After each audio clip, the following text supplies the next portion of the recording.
Los sueños en la casa de la bruja, por Howard Phillips Lovecraft. Walter Gilman no sabía si fueron los sueños los que provocaron la fiebre o si fue la fiebre la causa de los sueños. Detrás de todo se agazapaba el horror penetrante y mohoso de la antigua ciudad y de la execrable buhardilla donde escribía, estudiaba y luchaba con cifras y fórmulas cuando no estaba dando vueltas en la mezquina cama de hierro. Sus oídos se estaban sensibilizando de manera poco natural e intolerable, y ya hacía tiempo que había parado el reloj barato de la repisa de la chimenea, cuyo tic-tac había llegado a parecerle como un tronar de artillería. Por la noche, los rumores de la ciudad oscurecida, el siniestro rondar de las ratas en los endebles tabiques y el crujir de las ocultas tablas en la centenaria casa eran suficientes para darle la sensación de baraúnda. La oscuridad siempre estaba llena de inexplicables ruidos, y no obstante, Gilman se estremecía a veces temiendo que aquellos sonidos se apagaran y le permitieran oír otros rumores más leves que espiaban detrás de ellos. Se encontraba en la imperturbable ciudad de Arkham, llena de leyendas, de apiñados tejados a la holandesa que se tambaleaban sobre desvanes donde las brujas se ocultaron de los hombres del rey en los oscuros tiempos coloniales. Y en toda la ciudad no había lugar más empapado en recuerdos macabros que el desván que albergaba a Gilman, pues precisamente en esta casa y en este cuarto se había ocultado Kezia Mason, cuya fuga de la cárcel de Salem continuaba siendo misteriosa. Aquello ocurrió en 1692.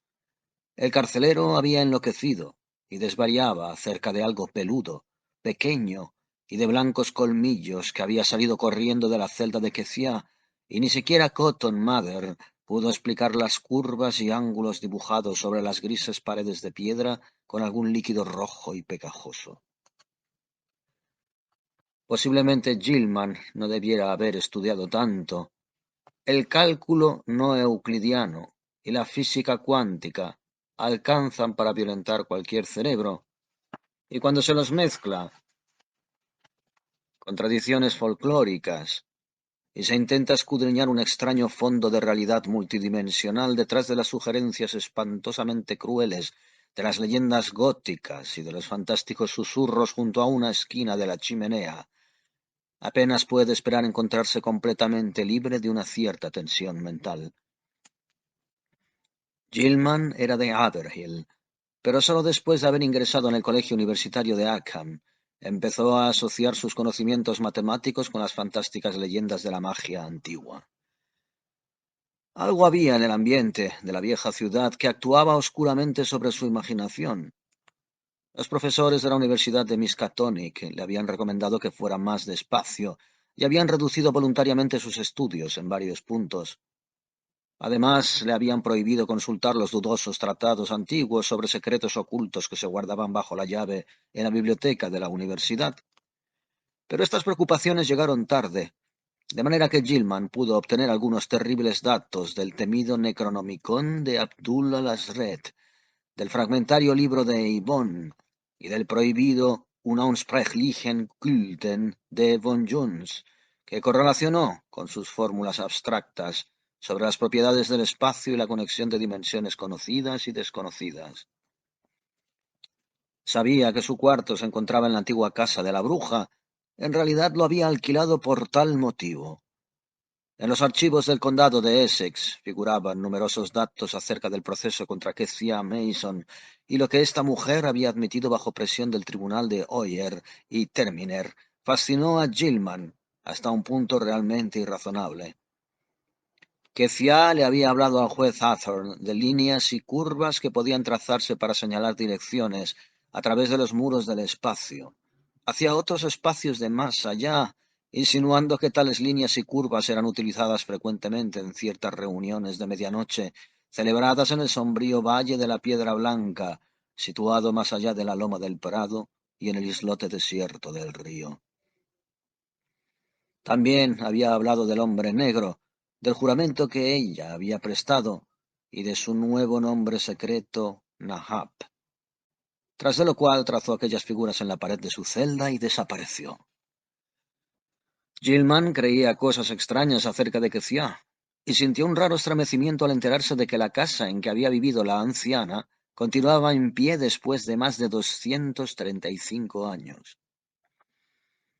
Cuando oyó los rumores que corrían por Arkham, entre susurros acerca de la persistente presencia de Kezia en la antigua casa y en los estrechos callejones acerca de marcas irregulares como de dientes humanos, observadas en ciertos durmientes de aquella y de otras casas, relacionadas con los gritos infantiles oídos la víspera del día de mayo y en el día de Todos los Santos, del hedor percibido en el ático del viejo edificio precisamente después de esos días temidos, y acerca de la cosa pequeña y peluda de afilados dientes que merodeaba por la vieja casa y por la ciudad y acariciaba a la gente curiosamente con el hocico en las oscuras horas que preceden al amanecer, resolvió vivir allí a toda costa. Una habitación resultaba fácil de obtener, pues la casa era impopular y difícil de alquilar, y desde hacía tiempo se dedicaba al hospedaje barato. No hubiera podido decir lo que esperaba encontrar allí, pero sabía que deseaba estar en aquel edificio donde alguna circunstancia había dado, más o menos repentinamente, a una vulgar anciana del siglo XVII, un atisbo de profundidades matemáticas tal vez más atrevidas que las más modernas elucubraciones de Planck, Heisenberg, Einstein y de Sitter. Estudió las maderas y las paredes de yeso en busca de dibujos crípticos en los lugares accesibles donde se había desprendido el empapelado, y al cabo de menos de una semana logró alquilar el ático del este, en donde se decía que Kezia se había dedicado a la brujería. Había estado desalquilado desde el principio, ya que nadie se había mostrado dispuesto a ocuparlo por mucho tiempo, pero el patrón polaco tenía miedo de alquilarlo. Sin embargo, nada en absoluto le sucedió a Gilman hasta que le dio la fiebre. Ninguna quecía fantasmal merodeó en los sombríos pasillos o en los aposentos. Ninguna cosa pequeña y peluda se deslizó al interior del tétrico cuarto para husmear a Gilman, ni éste encontró rastros de los conjuros de la bruja pese a su constante búsqueda. Algunas veces paseaba por el oscuro laberinto de callejuelas sin pavimentar y que olían a moho, donde las misteriosas casas pardas de ignorada antigüedad se inclinaban, se tambaleaban y hacían muecas burlonas a través de las ventanas de pequeños cristales. Sabía que allí habían ocurrido en otros tiempos cosas extrañas, y flotaba en el aire una vaga sugerencia de que tal vez no todo lo perteneciente a aquel pasado anómalo había desaparecido, al menos en las callejuelas más oscuras, estrechas e intrincadamente retorcidas. En dos ocasiones remó también hasta el maldecido islote del río e hizo un croquis de los extraños ángulos descritos por las hileras de piedras grises, cubiertas de crecido musgo que allí se alzaban y cuyo origen era oscuro e inmemorial. La habitación de Gilman era de buen tamaño, pero de forma irregular. La pared del norte se inclinaba apreciablemente hacia el interior, mientras que el techo, de poca altura, bajaba suavemente en igual dirección. Aparte de un perceptible agujero correspondiente a un nido de ratas y los rastros de otros tapados, no había entrada ninguna, ni señales de que la hubiera habido, al espacio que debía de existir entre la pared inclinada y la recta pared exterior de la parte norte de la casa, aunque desde el exterior se veía una ventana que había sido tapiada en un tiempo muy remoto. El desván, situado encima del techo, que debía haber tenido inclinado el suelo, era asimismo inaccesible. Cuando Gilman subió con una escalera al desván lleno de telarañas que quedaba directamente encima de su habitación, encontró vestigios de una abertura antigua hermética y pesadamente cerrada con antiguos tablones y asegurada con fuertes estacas de madera, corrientes en la carpintería de los tiempos coloniales. Sin embargo, el casero, a pesar de sus muchos ruegos, se negó a accederle a la investigación lo que había detrás de aquellos espacios cerrados. A medida que transcurría el tiempo, aumentó su interés por la pared y el techo de su cuarto, pues comenzó a adivinar en los extraños ángulos de la construcción un significado matemático que parecía ofrecer vagas conjeturas a su objetivo. La vieja hechicera podía haber tenido muy buenas razones para vivir en una habitación de extraños ángulos, ¿Acaso no decía haber traspasado los límites del mundo espacial conocido a través de ciertos ángulos? Su interés fue desviándose gradualmente de los espacios vacíos situados al otro lado de las paredes inclinadas, pues ahora parecía que la finalidad de tales superficies pertenecía al lado del cual se encontraba. La fiebre y los sueños comenzaron a principios de febrero. Durante algún tiempo parece que los extraños ángulos de la habitación de Gilman tuvieron sobre él un raro efecto casi hipnótico, y a medida que el sombrío invierno avanzaba, se encontró contemplando con creciente intensidad la esquina en donde el techo descendente se unía con la pared inclinada. En aquella época le inquietó gravemente su incapacidad para concentrarse en sus estudios, y comenzó a temer seriamente por los resultados de los exámenes parciales. También le molestaba aquel exacerbado sentido de la audición. La vida se había convertido para él en una persistente y casi insufrible monotonía, y tenía la constante y amedrentadora impresión de percibir otros sonidos procedentes, tal vez, de regiones situadas más allá de la vida, temblando al mismo borde de la percepción. En cuanto a ruidos concretos, los peores eran los que hacían las ratas en los antiguos tabiques. A veces su rascar parecía no sólo oculto, sino deliberado. Cuando llegaba desde más allá de la pared inclinada del norte, estaba mezclado con una especie de castañeteo seco, y cuando procedía del desván situado encima del techo inclinado, clausurado hacía más de un siglo, Gilman siempre se preparaba para lo peor, como si esperara algo horrible que sólo aguardara su momento antes de bajar para aniquilarlo totalmente. Los sueños estaban más allá del límite de la cordura, y Gilman pensaba que eran resultado conjunto de sus estudios de matemáticas y de sus lecturas sobre leyendas populares. Había estado pensando demasiado en las vagas religiones que, según sus fórmulas, tenían que existir más allá de las tres dimensiones conocidas, y en la posibilidad de que la vieja Kecia Mason, guiada por alguna influencia imposible de conjeturar, hubiera encontrado la puerta de acceso a aquellas regiones.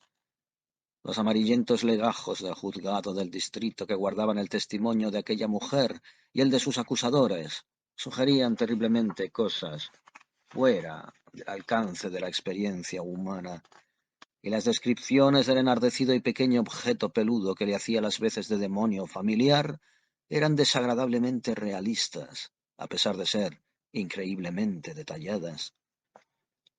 Ese ser de tamaño no mayor que el de una rata grande, ya que las gentes del pueblo llamaban caprichosamente Brown Jenkins, parecía haber sido fruto de un notable caso de sugestión colectiva, pues en 1692 no menos de 12 personas atestiguaron haberlo visto.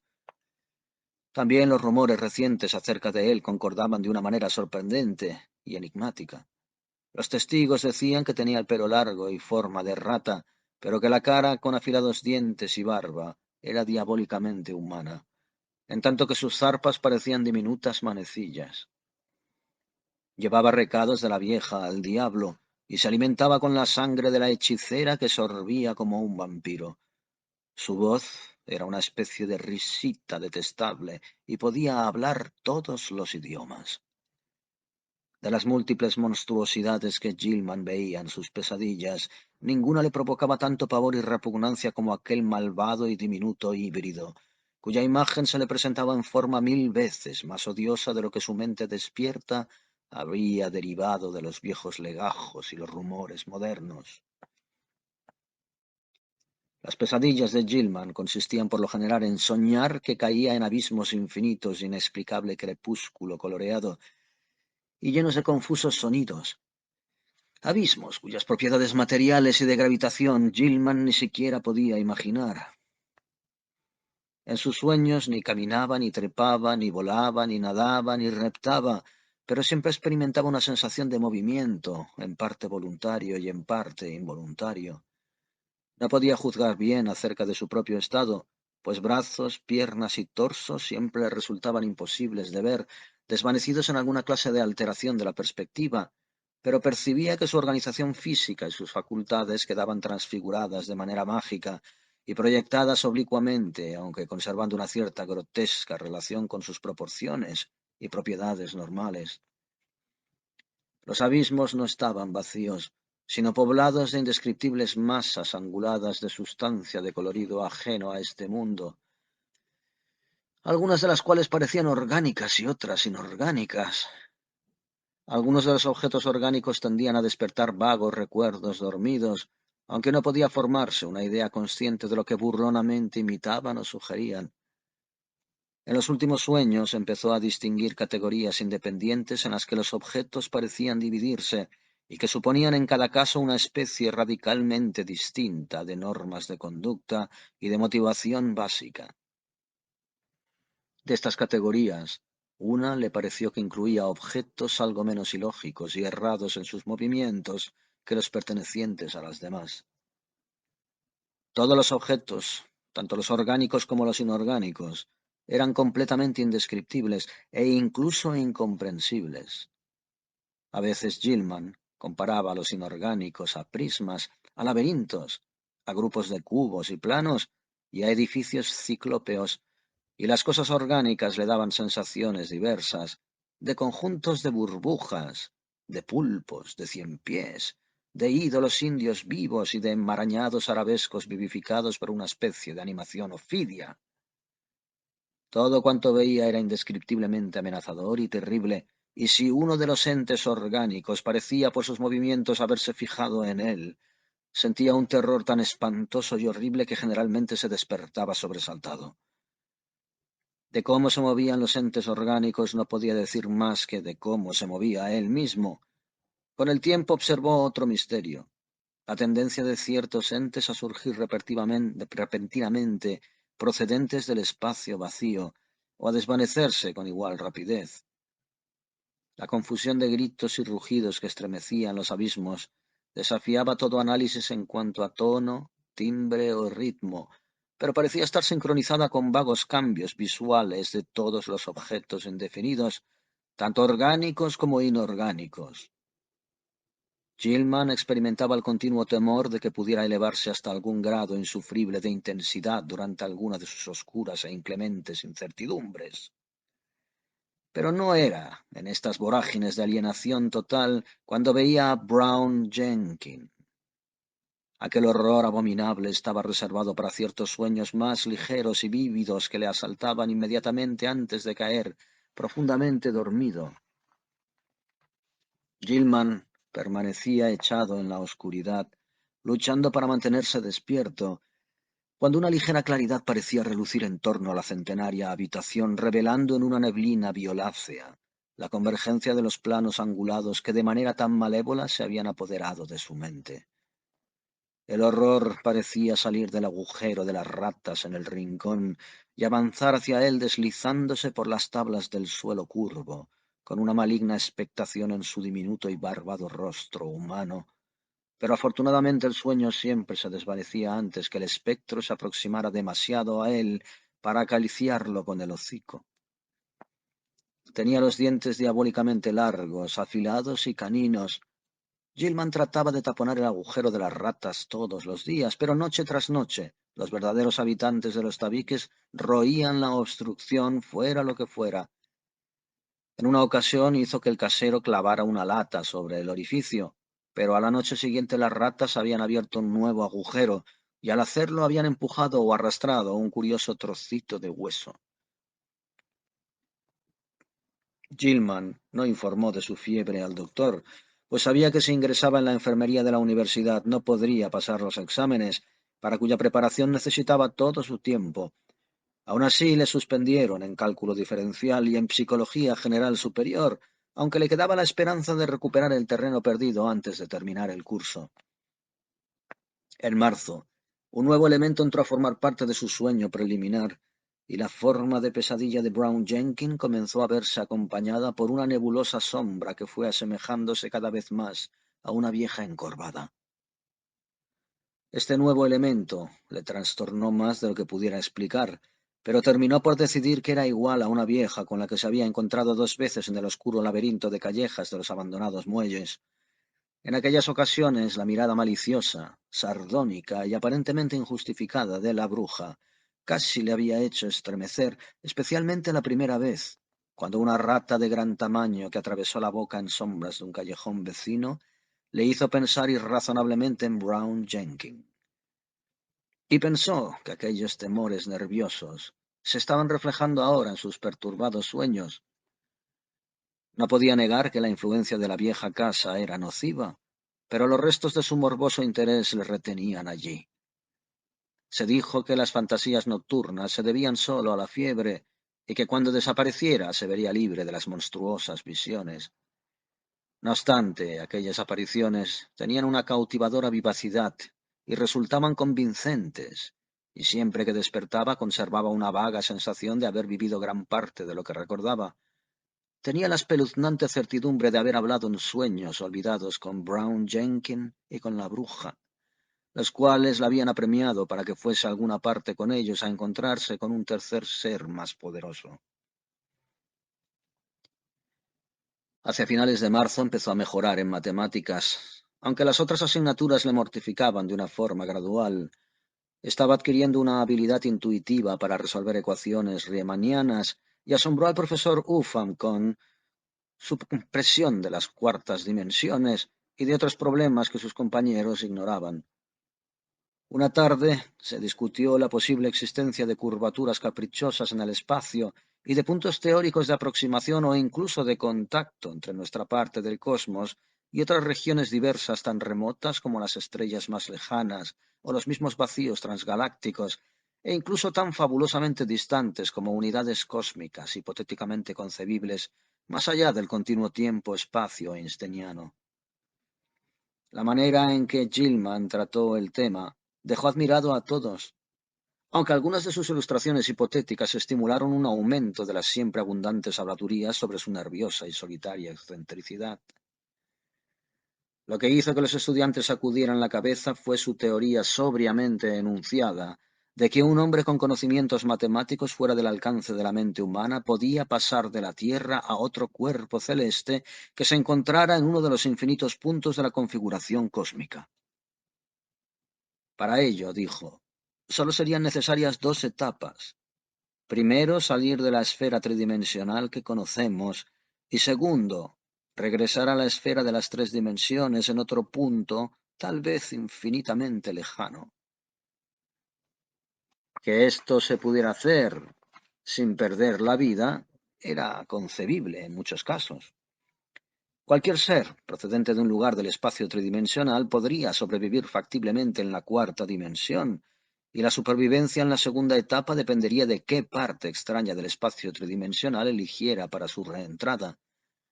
Los habitantes de algunos planetas podían vivir en otros, incluso en astros pertenecientes a otras galaxias o a similares fases dimensionales de otro continuo espacio-tiempo, aunque naturalmente debía existir un inmenso número de ellos recíprocamente inhabitables, aunque fueran cuerpos o zonas espaciales matemáticamente yuxtapuestas. También era posible que los habitantes de una zona dimensional determinada pudieran soportar la entrada en muchos dominios desconocidos e incomprensibles de dimensiones más numerosas o indefinidamente multiplicadas de dentro o de fuera del continuo tiempo-espacio dado, y lo contrario podría darse. Esto era cuestión de conjetura, aunque se podía estar bastante seguro de que el tipo de mutación que supondría pasar de un plano dimensional dado al plano inmediatamente superior no destruiría la integridad biológica tal como la entendemos. Gilman no podía explicar muy explícitamente las razones que tenía para esta última suposición, pero su vaguedad en este punto quedaba más que compensada por su claridad al tratar otros temas muy complejos. Al profesor Upham le causó especial placer su demostración de la relación que existía entre las matemáticas superiores y ciertas fases de la magia transmitidas a lo largo de los milenios desde tiempos de inenarrable antigüedad. Humanos o prehumanos, cuando se tenían mayores conocimientos acerca del cosmos y de sus leyes. Alrededor del 1 de abril, Gilman estaba muy preocupado porque la fiebre no desaparecía. También le preocupaba lo que sus compañeros de hospedaje decían acerca de su sonambulismo. Parece que se ausentaba frecuentemente de la cama, y los crujidos de la madera del suelo de su habitación a ciertas horas de la noche despertaron más de una vez al huésped de la habitación de abajo. Aquel sujeto habló también del ruido de pies calzados durante la noche, pero Gilman estaba seguro de que en esto se equivocaba, porque sus zapatos y también el resto de la ropa siempre estaban en su sitio por la mañana. En aquella casa vieja y deteriorada podían experimentarse las sensaciones más absurdas. ¿Acaso el propio Gilman no estaba seguro de oír, en pleno día, ciertos ruidos, aparte del rascar de las ratas, provenientes de las negras bóvedas situadas más allá de la pared inclinada y del techo descendente? Sus oídos de sensibilidad patológica comenzaron a captar débiles pasos en el desván, cerrado desde tiempo inmemorial encima de su habitación, y algunas veces la ilusión de tales pasos tenía un realismo atormentador. Sin embargo, sabía que su sonambulismo era cierto, pues 2 noches habían encontrado vacía su habitación con toda la ropa en su lugar. Se lo había asegurado Frank Elwood, el compañero de estudios cuya pobreza le había obligado a alojarse en aquella escuálida casa de manifiesta impopularidad. Elwood había estado estudiando hasta la madrugada y subió para que Gilman le ayudara a resolver una ecuación diferencial, encontrándose con que no estaba en su cuarto. Había sido algo atrevido de su parte abrir la puerta, que no estaba cerrada con llave, luego de llamar y no recibir respuesta, pero necesitaba ayuda y pensó que a Gilman no le importaría demasiado que lo despertara suavemente. Pero Gilman no se encontraba allí, ninguna de las 2 veces, y cuando Elwood le contó lo sucedido, se preguntó dónde podía haber estado vagando, descalzo y solo con sus ropas de dormir. Resolvió investigar el asunto, si continuaban las noticias acerca de sus paseos sonámbulos, y pensó en esparcir harina sobre el suelo del pasillo para averiguar a dónde se dirigían sus pisadas. La puerta era la única salida concebible, ya que la estrecha ventana daba al vacío. Avanzando el mes de abril, llegaron a oídos de Gilman, aguzados por la fiebre, las dolientes plegarias de un hombre supersticioso que arreglaba telares llamado Joe Matsurevich, y cuya habitación se encontraba en la planta baja. Matsurevich había contado absurdas historias acerca del fantasma de la vieja Quecía y de aquel ser husmeante, peludo y de dientes afilados, afirmando que algunas veces le perseguían de tal manera que sólo su crucifijo de plata, que con ese propósito le había regalado el padre Iwaniki de la iglesia de San Estanislao, podía proporcionarle algún alivio. Ahora rezaba porque se avecinaba el sabbat de las brujas. La víspera del 1 de mayo era la noche de Walpurgis, cuando los espíritus infernales vagaban por la tierra y todos los esclavos de Satanás se congregaban para entregarse a ritos y actos inenarrables. Siempre era una mala fecha en Arkham, aunque la gente de categoría de la avenida Miskatonic y de las High Saltonstall Streets procuraba no saber nada acerca de ello.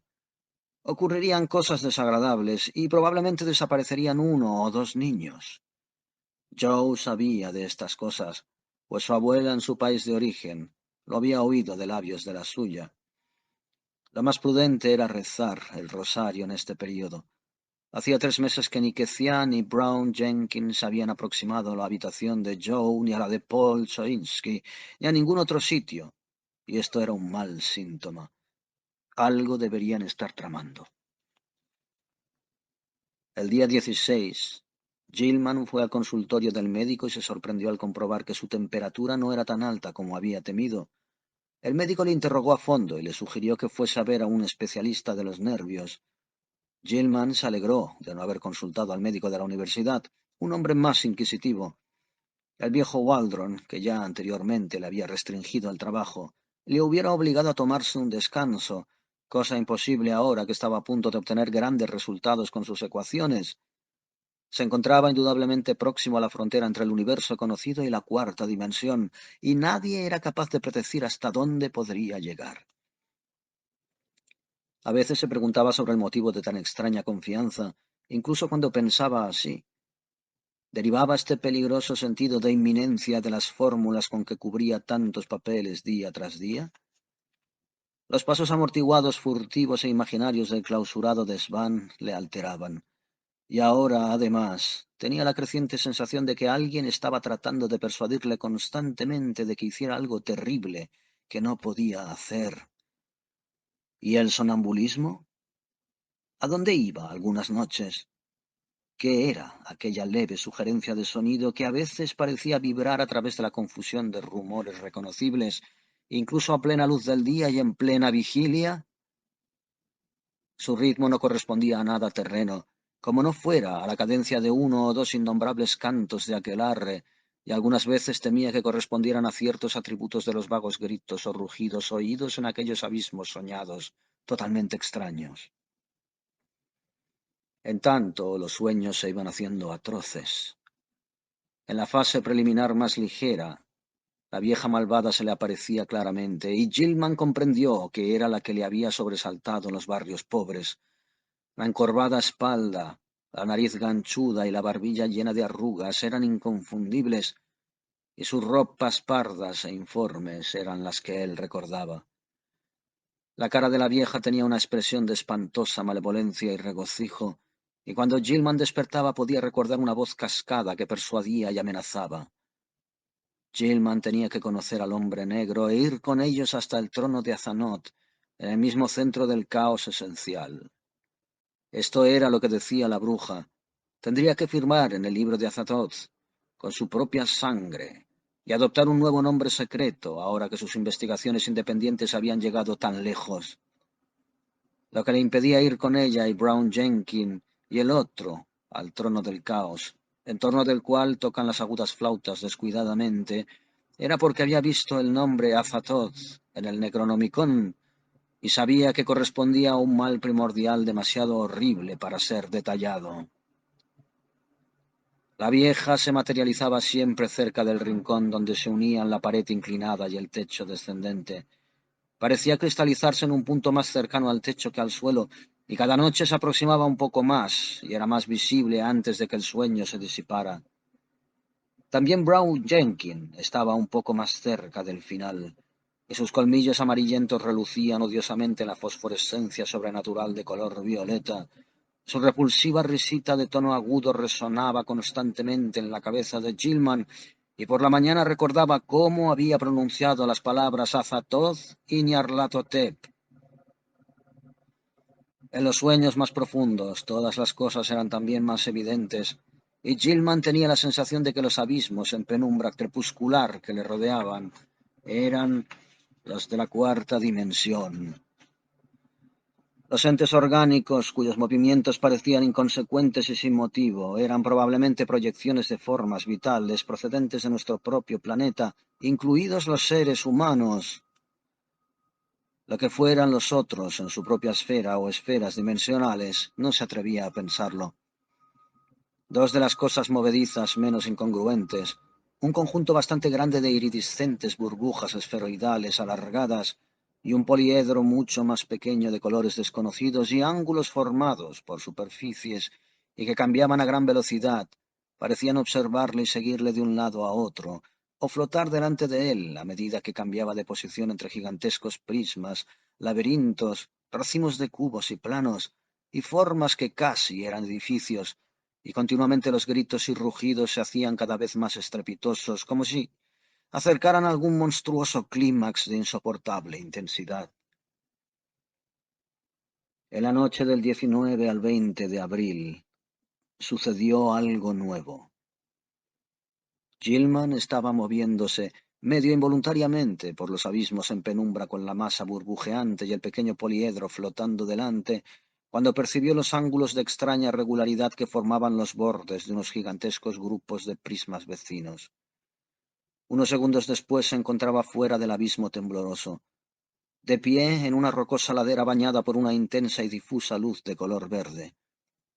Estaba descalzo y en ropa de dormir, y cuando trató de andar encontró que apenas podía levantar los pies. Un torbellino de vapor ocultaba todo menos la pendiente inmediata, y se estremeció al pensar en los sonidos que podían brotar de aquel vapor. Vi entonces dos formas que se le aproximaban arrastrándose con gran dificultad, la vieja y la pequeña cosa peluda. La bruja se puso trabajosamente de rodillas y consiguió cruzar los brazos de singular manera, en tanto que Brown Jenkins señalaba en cierta dirección con una zarpa horriblemente antropoide que levantó con evidente dificultad. Movido por un impulso involuntario, Gilman se arrastró en la dirección señalada por el ángulo que formaban los brazos de la bruja y la diminuta garra del diabólico engendro, y antes de dar 3 pasos arrastrando los pies, se encontró nuevamente en los ensombrecidos abismos. Bullían a su alrededor formas geométricas, y cayó vertiginosa e inacabadamente para terminar despertando en su lecho, en la buhardilla demencialmente inclinada de la vieja casa embrujada. Por la mañana se sintió sin fuerzas para nada, y no asistió a ninguna de las clases. Alguna desconocida atracción dirigía su vista en una dirección al parecer incongruente, pues no podía evitar el mirar fijamente a cierto punto vacío del suelo. Según fue avanzando el día, su mirada sin vista cambió de situación, y para mediodía había dominado el impulso de contemplar el vacío. A eso de las 2 salió a comer, y mientras recorría las angostas callejuelas de la ciudad se encontró girando siempre hacia el sudeste. Con gran esfuerzo se detuvo en una cafetería de Church Street, y después del almuerzo sintió el misterioso impulso con mayor intensidad. Tendría que consultar a un especialista de los nervios después de todo, pues tal vez aquello estuviera relacionado con su sonambulismo, pero mientras tanto podría intentar al menos romper por sí mismo el morboso encantamiento. Innegablemente era aún capaz de resistir el misterioso impulso, de manera que se dirigió deliberadamente y muy decidido hacia el norte por Garrison Street. Cuando llegó al puente que cruza el Miskatonic le corría un sudor frío, y se agarró a la barandilla de hierro mientras contemplaba el islote de mala fama, cuyas regulares ringleras de antiguas piedras en pie parecían meditar sombríamente en medio del sol de la tarde. Y algo le atemorizó entonces, pues había un ser vivo claramente visible en el desolado islote, y al volver a mirar se percató de que era la extraña vieja cuyo siniestro aspecto tanto le había impresionado en sus sueños. También se movían las altas hierbas cerca de ella, como si algún otro ser vivo se estuviese arrastrando por el suelo. Cuando la vieja empezó a volverse hacia él, Gilman huyó precipitadamente del puente y se refugió en el laberinto de callejas del muelle. Aunque el islote estaba a buena distancia, sintió que un encantamiento monstruoso e invencible podía brotar de la sardónica mirada de aquella figura encorvada y vieja, vestida de marrón. La atracción hacia el sudeste todavía continuaba, y Gilman tuvo que hacer un gran esfuerzo para arrastrarse hasta la vieja casa y subir las desvencijadas escaleras. Estuvo varias horas sentado, silencioso y enajenado, mientras su mirada se iba volviendo paulatinamente hacia el oeste. A eso de las 6, su aguzado oído oyó los dolientes plegarias de Joe Mansurevich, 2 pisos más abajo. Cogió desesperado el sombrero y salió a la calle dorada por el atardecer, dejando que el impulso que lo empujaba hacia el sudeste lo llevara a donde quisiera. Una hora más tarde la oscuridad le agarró en los campos abiertos que se extendían más allá de Hanksmank Brook, mientras las estrellas primaverales parpadeaban sobre su cabeza. El fuerte impulso de andar se estaba transformando gradualmente en anhelo de arrojarse místicamente al espacio, y entonces súbitamente supo de dónde procedía la fortísima atracción. Era del cielo. Un punto definido entre las estrellas ejercía dominio sobre él y lo llamaba. Al parecer era un punto situado en algún lugar entre la Hidra y el navío Argos, y comprendió que hacia él se había sentido impulsado desde que despertó poco después de amanecer. Por la mañana había estado debajo de él, y ahora se encontraba aproximadamente hacia el sur, pero deslizándose hacia el oeste. ¿Qué significaba esta novedad? ¿Se estaba volviendo loco? ¿Cuánto duraría? Afianzándose en su resolución, dio la vuelta y se encaminó una vez más hacia la siniestra casa. Masurevich le estaba aguardando en la puerta y parecía ansioso y evasivo a la vez por susurrarle alguna nueva historia supersticiosa. Se trataba de la luz maléfica. Joe había participado en los festejos de la noche anterior. Era el día de la patriota en Massachusetts, regresando a casa después de medianoche. Al mirar hacia arriba, desde afuera, le pareció al principio que la ventana de Gilman estaba a oscuras, pero luego vio en el interior el tenue resplandor de color violeta. Quería advertirle sobre ese resplandor, ya que en Arkham todos sabían que era la luz embrujada que envolvía a Brown Jenkins y al fantasma de la propia bruja. No lo había mencionado antes, pero ahora tenía que decirlo porque simbolizaba que Kefia y su familiar de largos colmillos andaban detrás del joven. Algunas veces, Paul Chomsky, Dombrowski, el casero, y él habían creído ver el resplandor filtrándose por entre las rendijas del clausurado desván encima de la habitación que ocupaba el señor, pero los tres habían acordado no hablar del asunto. No obstante, más le valdría al señor buscar habitación en algún otro lugar y pedir un crucifijo a algún buen sacerdote como el padre Iwaniki. Mientras charlaba, el buen hombre, Gilman sintió que un pánico desconocido le aferraba la garganta. Sabía que Joe debía estar medio borracho al regresar a casa la noche antes, pero la mención de una luz violácea en la ventana de la buhardilla tenía una aterradora importancia. Aquella era la clase de luz que rodeaba siempre a la vieja y al pequeño ser peludo en los sueños más ligeros y claros que precedían a su hundimiento en abismos desconocidos, y la idea de que una persona despierta pudiera ver la soñada luminosidad resultaba inconcebible. Sin embargo, ¿de dónde había sacado aquel hombre tan extraña idea? ¿Acaso no se había limitado él a vagar dormido por la casa, sino que también había hablado? No, Joe dijo que no, pero tendría que averiguarlo. Tal vez Frank Elwood pudiera decirle algo, aunque le incomodaba mucho preguntarle. Fiebre, sueños insensatos, sonambulismo, ilusión de ruidos, atracción hacia un punto del cielo, y ahora la sospecha de decir dormido cosas de loco. Tenía que dejar de estudiar, ver a un psiquiatra y procurar controlarse. Cuando subió al segundo piso se detuvo ante la puerta de Elwood, pero vio que el otro estudiante había salido. Siguió subiendo a su disgusto hasta su habitación, y en ella se sentó a oscuras. Su mirada permanecía sintiéndose atraída hacia el sur, pero también se encontró aguzando el oído para captar algún ruido en el clausurado desván de arriba, y medio imaginando que una maléfica luminosidad violácea se filtraba a través de una rendija muy pequeña del techo inclinado y bajo. Aquella noche, mientras Gilman dormía, la luz violeta cayó sobre él con insólita intensidad, y la bruja y el pequeño ser peludo se aproximaron más que nunca y se mofaron de él con agudos chillidos inhumanos y diabólicas muecas. Gilman se alegró de hundirse en los abismos crepusculares, aunque la persecución de aquel grupo de burbujas iridiscentes y del pequeño y caleidoscópico poliedro resultaban amenazadoras e irritantes. Luego sobrevino un cambio cuando vastas superficies convergentes de una sustancia de aspecto escurridizo aparecieron encima y debajo de él, cambio que culminó con una llamarada de delirio y un resplandor de luz desconocida y extraña, en la cual se mezclaban demencial e inextricablemente el amarillo, el carmesí y el índigo.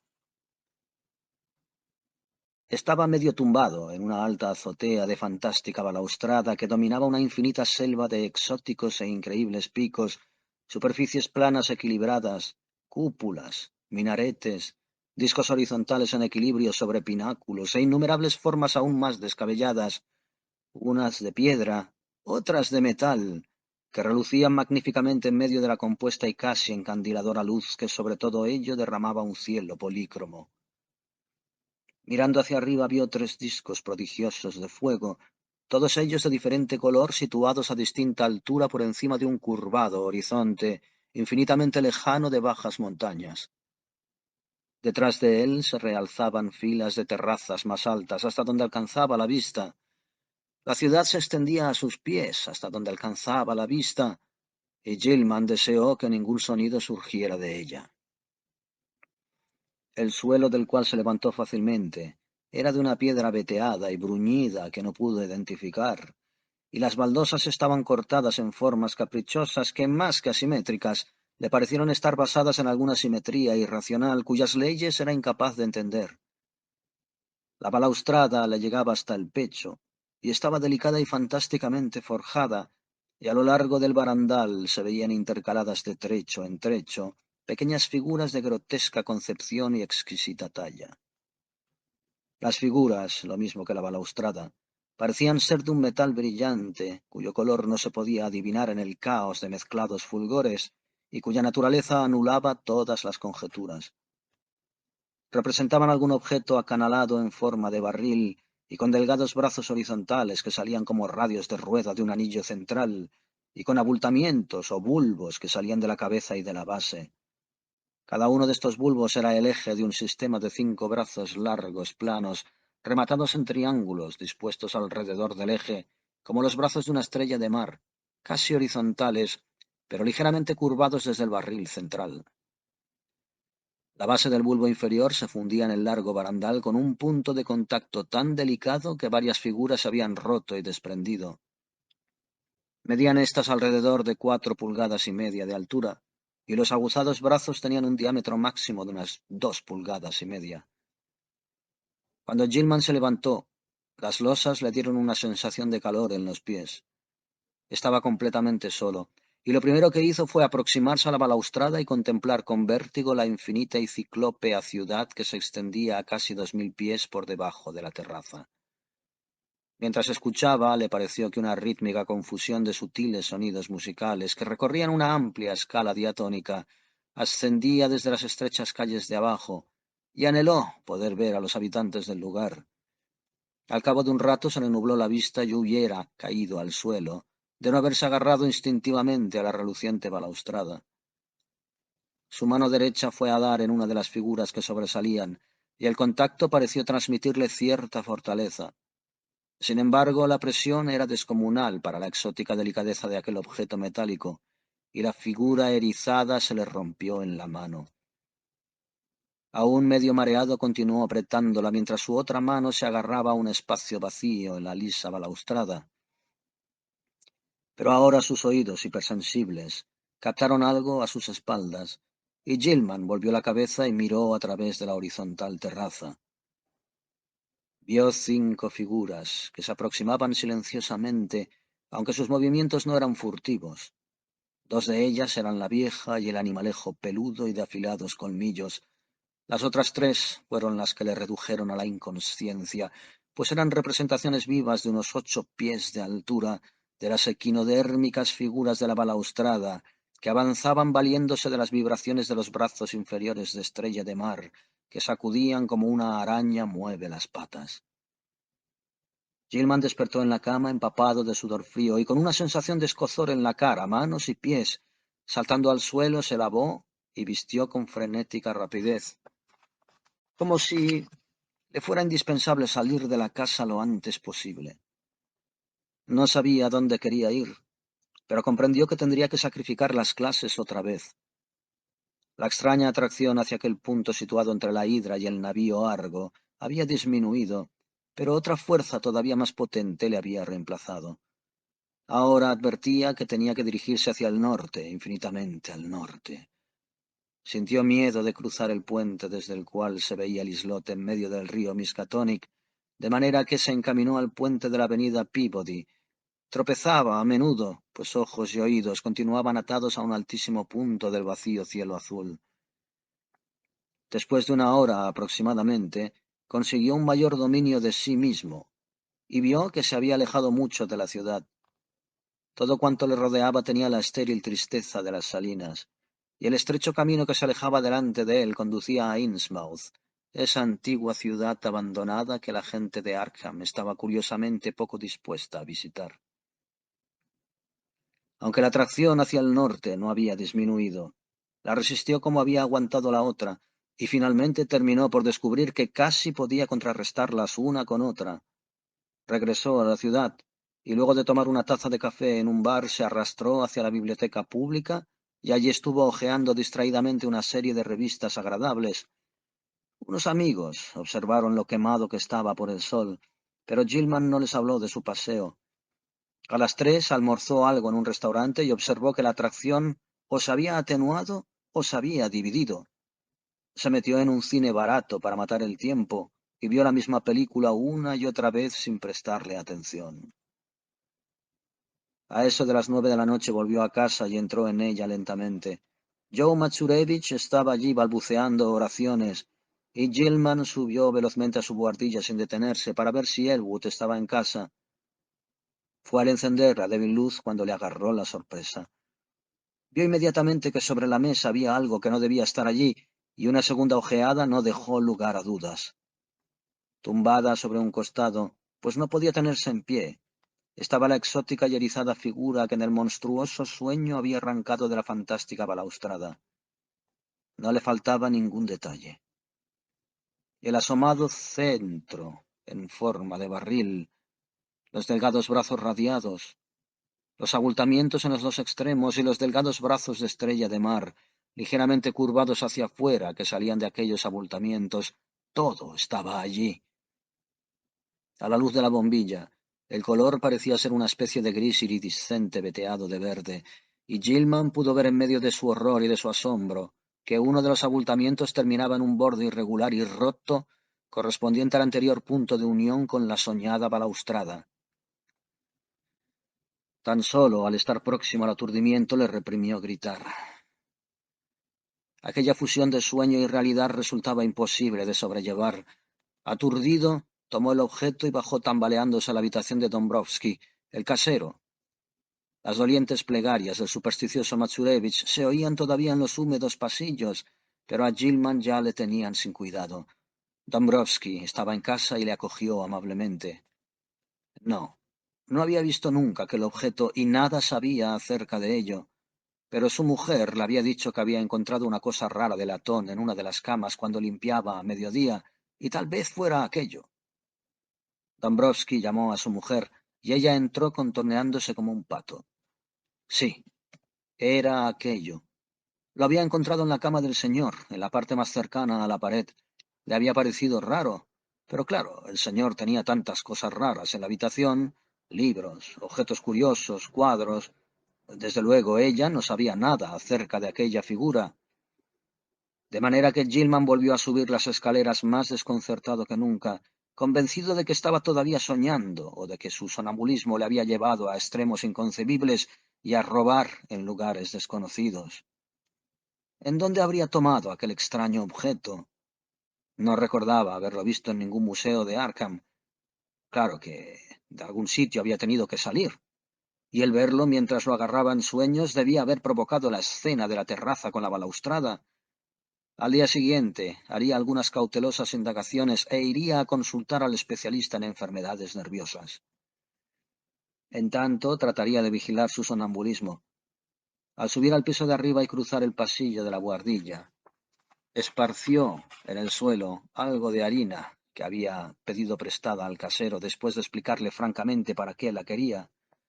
Entró en su cuarto, puso el aguzado objeto sobre la mesa y se echó en la cama, completamente agotado mental y físicamente, sin detenerse para desvestirse. Desde el hermético desván le llegó el apagado rumor de uñas y pasos de patas diminutas, pero se encontraba demasiado cansado para preocuparse por ello.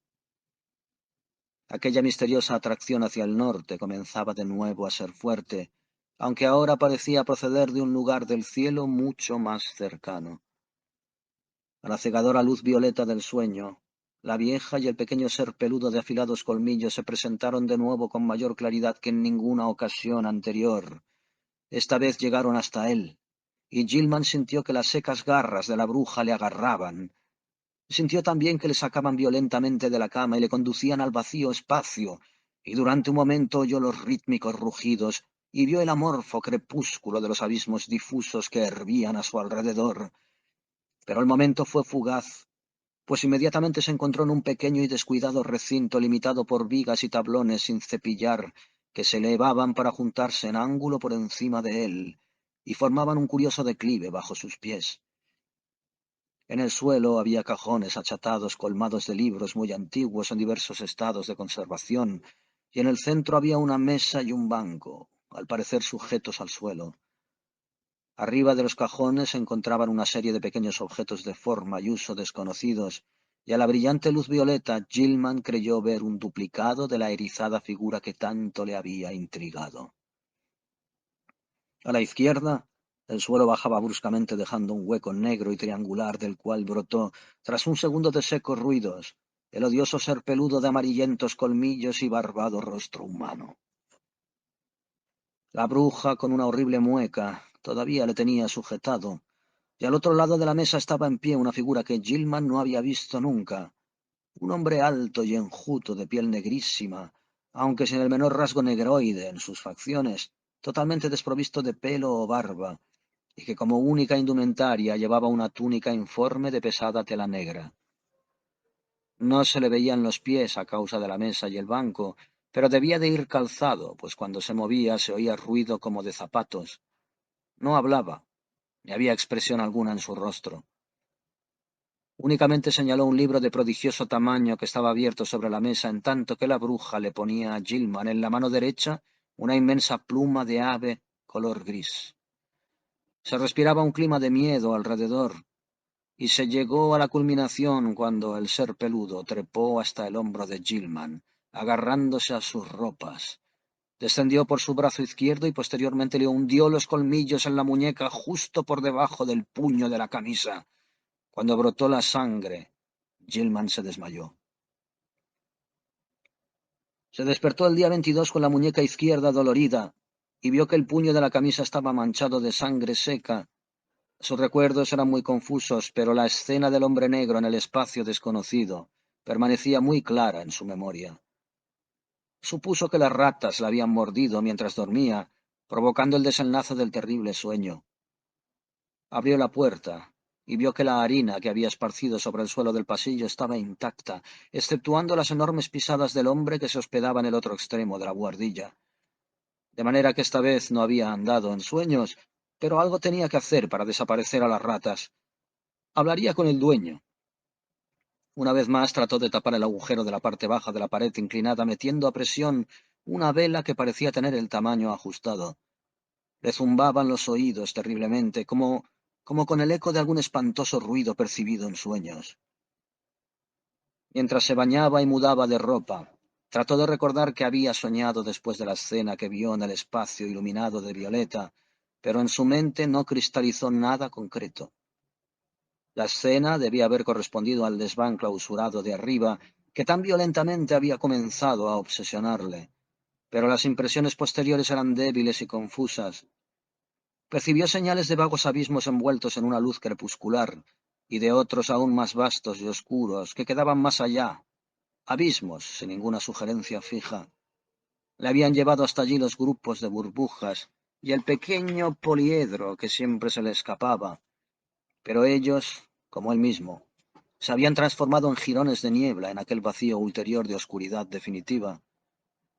Algo le había antecedido, un jirón mayor que a veces se concentraba y adquiría una forma vaga, y Gilman pensó que su avance no se había producido en línea recta, sino más bien a lo largo de las curvas y espirales de alguna vorágine etérea que obedecía a leyes desconocidas para la física y las matemáticas de cualquier cosmos concebible.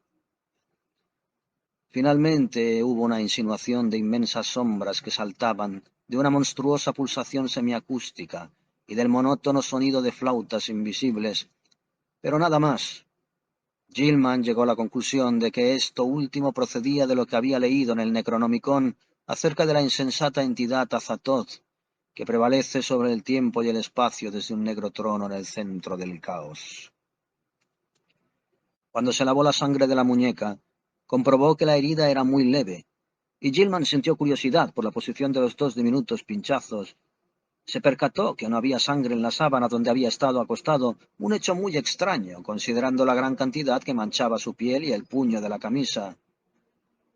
¿Habría estado caminando dormido por la habitación y la rata le había mordido mientras estaba sentado en una silla o detenido en alguna posición menos lógica? Inspeccionó todos los rincones buscando manchas de sangre, pero no encontró ninguno. Pensó que tendría que esparcir harina en la habitación, además de hacerlo en el pasillo, aunque después de todo no necesitaba más pruebas de su sonambulismo. Sabía que caminaba dormido y debía curarse de ello. Tendría que pedirle a Frank Elwood que le ayudara. Aquella mañana los extraños impulsos procedentes del espacio parecían menos fuertes.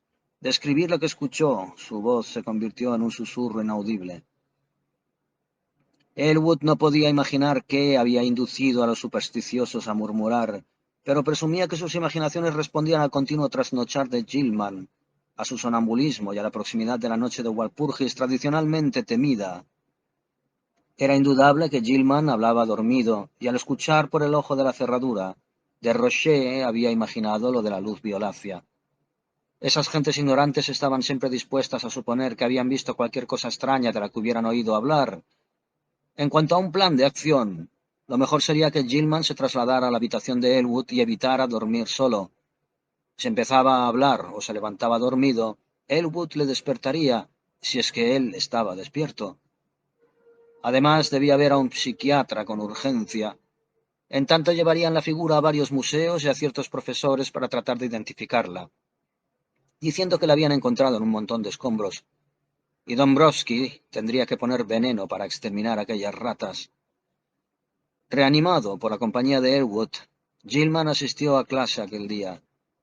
Continuaban acosándole extraños impulsos, pero consiguió vencerlos con imponente éxito. Durante un descanso, mostró la extraña figura a varios profesores que se mostraron profundamente interesados, aunque ninguno de ellos pudo dar una explicación sobre su naturaleza u origen. Aquella noche durmió en un diván que Elwood le pidió al patrón que subiera a la segunda planta, y por primera vez en varias semanas durmió completamente libre de pesadillas, pero continuaba teniendo algo de fiebre, y los rezos de Masurevich seguían fastidiándole. En los días sucesivos, Gilman se vio casi totalmente libre de síntomas morbosos. Elwood le dijo que no había manifestado ninguna tendencia a hablar o a levantarse dormido. En tanto, el patrón estaba poniendo veneno contra las ratas por todas partes. El único elemento perturbador era la charla de los supersticiosos extranjeros, cuya imaginación se encontraba muy excitada. Matsurevich insistía en que debía conseguir un crucifijo, y finalmente le obligó a aceptar uno que había sido bendecido por el buen padre Iwaniki. También Desroches tuvo algo que decir. Insistió en que había oído pasos cautelosos en el cuarto vacío que quedaba encima del suyo, las primeras noches que Gilman se había ausentado de él. Paul Choinsky creía oír ruidos en los pasillos y escaleras por la noche, y aseguró que alguien había tratado de abrir suavemente la puerta de su habitación, en tanto que Mr. Dombrowski juraba que había visto a Brown Jenkins por primera vez desde la noche de Todos los Santos. Pero estos ingenuos informes poco significaban, y Gilman dejó el barato crucifijo de metal colgando del tirador de un cajón de la cómoda de su amigo. Durante 3 días, Gilman y Elwood recorrieron los museos locales procurando identificar la extraña imagen erizada, pero siempre infructuosamente. Sin embargo, el interés que provocaba era enorme, pues constituía un tremendo desafío para la curiosidad científica, la completa extrañeza del objeto. Uno de los pequeños brazos radiados se rompió. Lo sometieron a análisis químico y el profesor Ellery encontró platino, hierro y telurio en la aleación, pero mezclados con ellos había al menos otros 3 elementos de elevado peso atómico que la química era incompetente para clasificar. No solamente no correspondían a ningún elemento conocido, sino que ni siquiera encajaban en los lugares reservados para probables elementos en el sistema periódico. El misterio sigue hoy sin resolver, aunque la figura está exhibida en el Museo de la Universidad Miskatonic.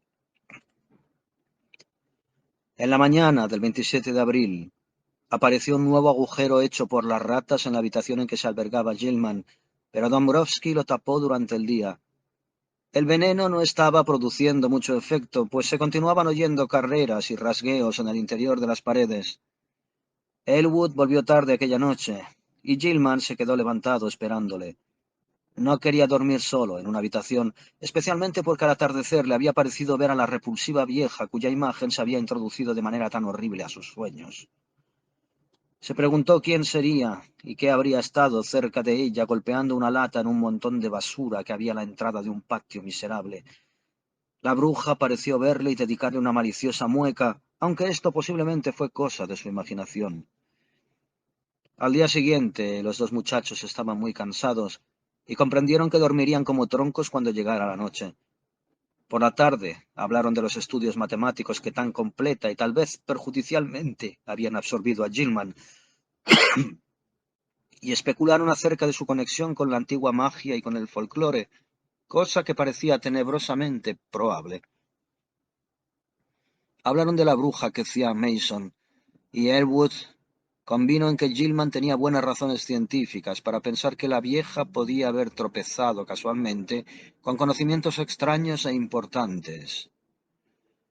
Los cultos secretos a que se entregaban estas hechiceras guardaban y transmitían frecuentemente secretos sorprendentes desde antiguas y olvidadas épocas, y no era de ninguna manera imposible que Kezia hubiera dominado el arte de atravesar los muros dimensionales. La tradición subraya la inutilidad de las barreras materiales para detener los movimientos de una bruja. ¿Y quién puede decir qué hay en el fondo de las antiguas leyendas que hablan de viajes a lomos de una escoba a través de la noche? Faltaba por ver si un estudiante moderno podía adquirir poderes similares tan solo mediante investigaciones matemáticas. Obtenerlo, según Gilman, podía conducir a situaciones peligrosas e inconcebibles, pues ¿quién podría predecir las condiciones imperantes en una dimensión adyacente pero normalmente impracticable? Por otra parte, las posibilidades pintorescas eran enormes. El tiempo podía no existir en ciertas franjas del espacio, y al entrar y permanecer en ellas se podría conservar la vida y la edad indefinidamente, sin padecer jamás metabolismo o deterioro orgánico, excepto en cantidades insignificantes, y como resultado de las visitas al propio planeta o a otros similares. Por ejemplo, se podría pasar a una dimensión sin tiempo y volver de ella tan joven como antes de un período remoto de la historia de la Tierra. Resultaba imposible conjeturar si alguien había intentado conseguirlo. Las leyendas son vagas y ambiguas, y en épocas históricas, todas las tentativas de cruzar espacios prohibidos parecen estar mezcladas a extrañas y terribles alianzas con seres y mensajeros del exterior. Existía la figura inmemorial del delegado o mensajero de poderes ocultos y terribles, el hombre negro de los aquelarres y el Nyarlathotep del Necronomicon. Existía también el desconcertante problema de los mensajeros inferiores o intermediarios, esos seres semianimales y extraños híbridos que la leyenda nos presenta como familiares de las hechiceras. Cuando Gilman y Elwood se fueron a acostar, demasiado exhaustos, para prolongar la conversación, oyeron a Joe Matsurevich entrar tambaleándose en la casa medio borracho y se estremecieron al oír los tonos angustiados de sus plegarias. Aquella noche Gilman volvió a ver la luz violeta. Oyó en sueños rascar y mordisquear al otro lado de la pared, y le pareció que alguien trataba rudamente de abrir la puerta, y entonces vio a la bruja y al pequeño ser peludo avanzando hacia él por la alfombra. El rostro de la hechicera estaba iluminado por un inhumano regocijo, y el pequeño monstruo de colmillos amarillentos dejaba oír su apagada risita burlona mientras señalaba la forma de Elwood, hondamente dormido en el diván del extremo opuesto de la habitación. El temor le paralizó y le impidió gritar. Como en otra ocasión, la horrenda bruja agarró a Gilman por los hombros, lo sacó de la cama de un tirón y lo dejó flotando. De nuevo una infinidad de abismos rugientes pasaron ante él como un rayo, pero al cabo de unos instantes le pareció encontrarse en un callejón oscuro, fangoso, desconocido y hediondo, con paredes de casas viejas y medio podridas, alzándose en torno suyo por todos lados. Al frente de él estaba el hombre negro de flotantes vestiduras que había visto en el espacio poblado de picos de su otro sueño, en tanto que la hechicera más cerca de él le hacía señales y muecas imperiosas para que se aproximara. Brown Jenkins estaba restregando con una especie de cariño juguetón contra los tobillos del hombre negro ocultos en gran parte por el barro. A la derecha había una puerta abierta que el hombre negro señaló silenciosamente. La bruja echó a andar sin que se borrase su mueca, arrastrando a Gilman por las mangas del pijama. Subieron una escalera que crujía amenazadoramente y sobre la cual la hechicera parecía proyectar una tenue luz violácea, y finalmente se detuvieron ante una puerta que se abría en un rellano. La hechicera anduvo en el picaporte y abrió la puerta, indicando a Gilman que aguardara, y desapareciendo en el interior. El oído hipersensible del muchacho captó un espeluznante grito ahogado, y pasados unos momentos la bruja salió de la habitación transportando una pequeña forma inerte que tendió a Gilman como ordenándole que lo cogiera.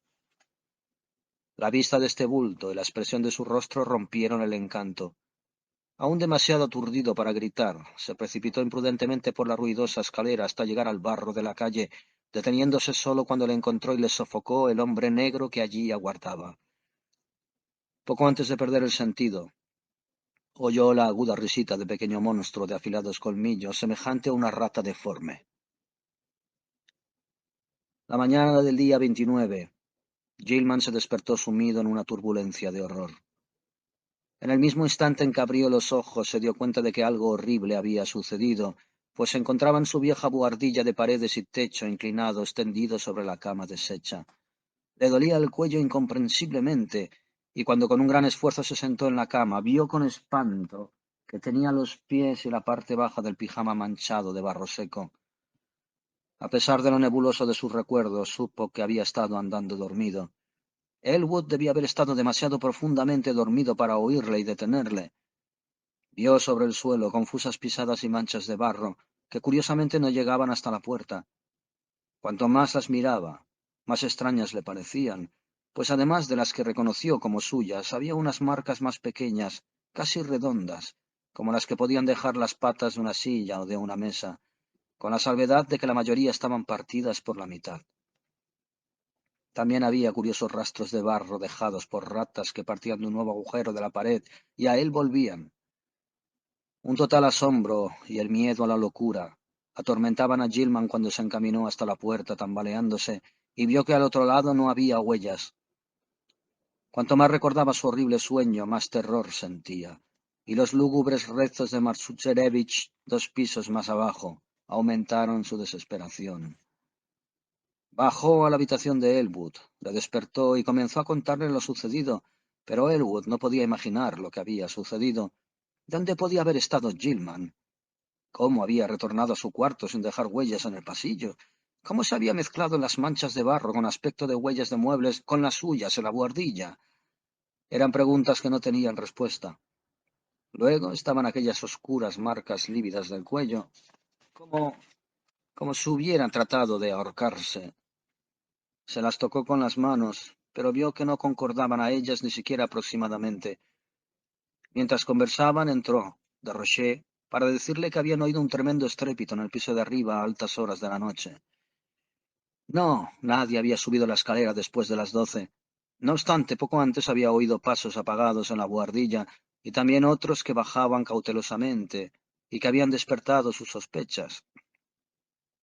Añadió que era una época del año muy mala para Arkham. Sería mejor que Gilman llevara siempre el crucifijo que John Machurevich le había dado.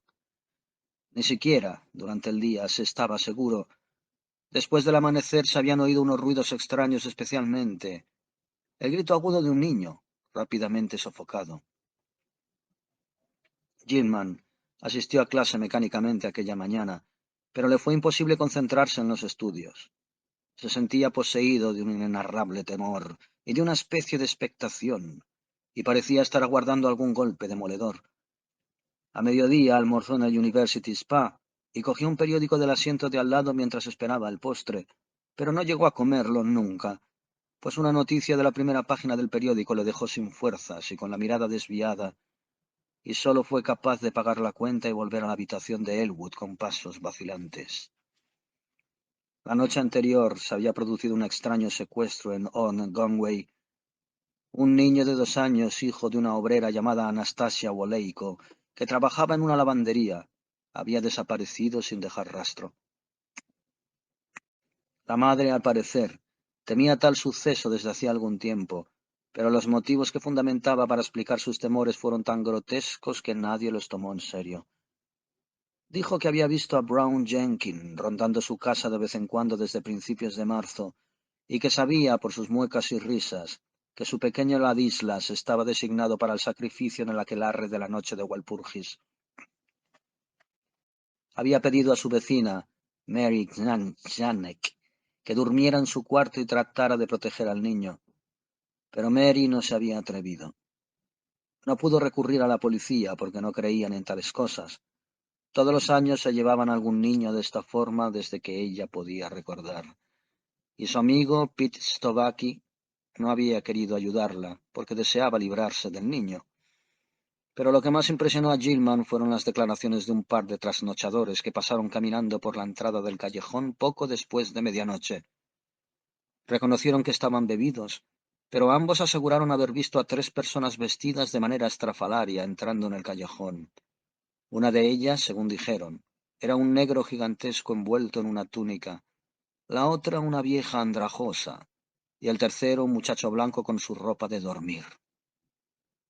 La vieja arrastraba al muchacho y una rata mansa iba restregándose contra los tobillos del negro y hundiéndose en el barro del oscuro.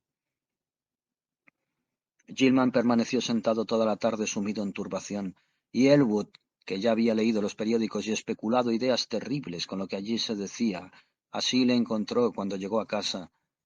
Esta vez no podían dudar de que algo muy grave había acontecido y los estaba amenazando. Entre los fantasmas de las pesadillas y las realidades del mundo objetivo, se estaba cristalizando una monstruosa e inconcebible relación, y solamente una intensísima vigilancia podría evitar acontecimientos todavía más espeluznantes. Gilman tenía que consultar a un psiquiatra, antes o después, pero no precisamente ahora, cuando todos los periódicos se enfocaban en el rapto. Lo que había sucedido era muy enigmático, y por el momento tanto Gilman como Elwood suponían en voz baja las cosas más descabelladas. ¿Acaso Gilman había conseguido inconscientemente un éxito mayor del que sospechaba con sus estudios sobre el espacio y sus dimensiones? ¿Había salido realmente de nuestro entorno terrestre para llegar a lugares no adivinados e inimaginables? ¿En dónde había estado, si es que había estado en algún sitio aquellas noches de demoníaco extrañamiento? Los abismos en penumbra resonando con sonidos terribles, la loma verde, la terraza abrasadora, la atracción de las estrellas, el negro torbellino final, el hombre negro, el callejón embarrado y la escalera, la vieja bruja y el horror peludo de afilados colmillos, los grupos de burbujas y el pequeño poliedro, el extraño tostado de su piel, la herida de la muñeca, la imagen inexplicada, los pies manchados de barro, las señales en el cuello, las leyendas y temores de los extranjeros supersticiosos. ¿Qué significaba todo aquello? ¿Hasta qué punto podían emplearse a un caso semejante las leyes de la sensatez?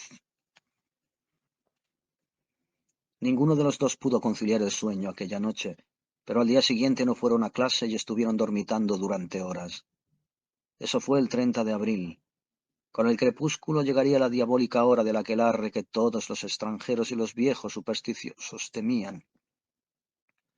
Masurevich regresó a casa a las 6 de la tarde con la noticia de que la gente susurraba en el molino que el aquelarre tendría lugar en el oscuro barranco al otro lado de Meadow Hill, donde se levanta la antigua piedra blanca, en un paraje inexplicablemente desprovisto de toda vegetación. Algunos habían informado a la policía sugiriéndole que buscaran allí al desaparecido niño de la Leico, aunque no creían que se hiciera nada.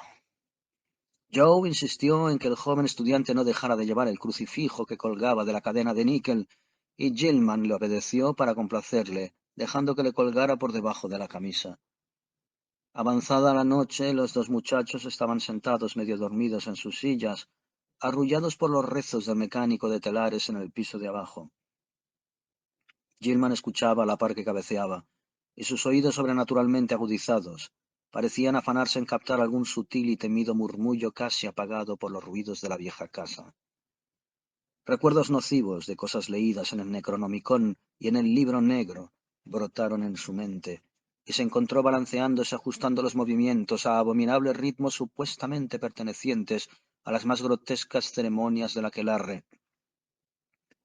cuyo origen se decía se remontaba a un tiempo y a un espacio ajeno a los nuestros. Al cabo, se dio cuenta de que estaba tratando de escuchar los infernales cánticos de los celebrantes en el distante y tenebroso valle. ¿Cómo sabía él tanto acerca de la cuestión? ¿Cómo conocía la hora en que Nahab y su acólito iban a aparecer con la rebosante vasija que seguiría al gallo y a la cabra negra?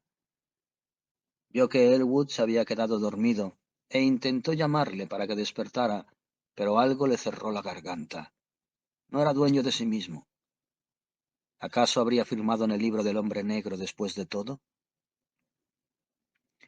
Y entonces su febril y anormal sentido del oído captó las lejanas notas llegadas en alas del viento, a través de millas de colinas, de prados y de callejones, llegaron hasta él, y la reconoció pese a todo. La hoguera ya estaría encendida, y los danzarines dispuestos a iniciar el baile. ¿Cómo impedir el ir hacia allí? ¿En qué red había caído?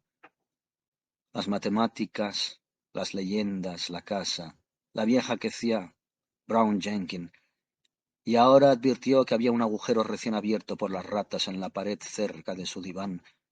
Por encima de los distantes cánticos y de las más cercanas plegarias de Masurevich, oyó otro ruido, el sonido de algo que escarbaba furtivamente pero con decisión en la pared. Temió que fuera a fallar la luz eléctrica, y entonces vio la colmilluda y barbada carita asomando por el agujero de las ratas, la maldita cara que terminó por percatarse de que se parecía sorprendentemente y burlonamente a la de la hechicera, y oyó el rumor de alguien que andaba en la puerta. Detonaron ante él los abismos oscuros y llenos de gritos, y se sintió indefenso en la presa informe de las agrupaciones iridiscentes de burbujas. Ante él corría velozmente el pequeño poliedro caleidoscópico, y en todo el vacío envuelto en turbulencia se percibió un aumento y una aceleración de la vaga configuración tónica que parecía presagiar un clímax indecible e inaguantable. Le pareció saber lo que iba a ocurrir. El monstruoso estallido del ritmo de Walpurgis, en cuyo cósmico timbre se concentrarían todos los torbellinos primitivos y postreros del espacio-tiempo, que yacen más allá de las masas de materia, y algunas veces trascienden en medidas reverberaciones, y penetran sutilmente todos los niveles de entidad, dando un espantable significado en todos los mundos a ciertos temidos períodos. Pero todo se desvaneció en un segundo. Ahora estaba otra vez en el espacio angosto y picudo, bañado por una luz violácea, con el suelo inclinado, las cajas de libros, el banco y la mesa, los extraños objetos del abismo triangular a cada lado.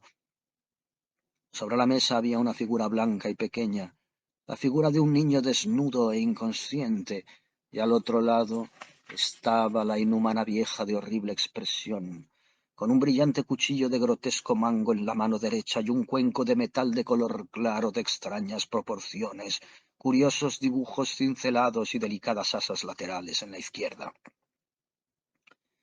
Entonaba alguna especie de cántico ritual en una lengua que Gilman no pudo entender, pero que parecía algo citado cautelosamente en el Necronomicon.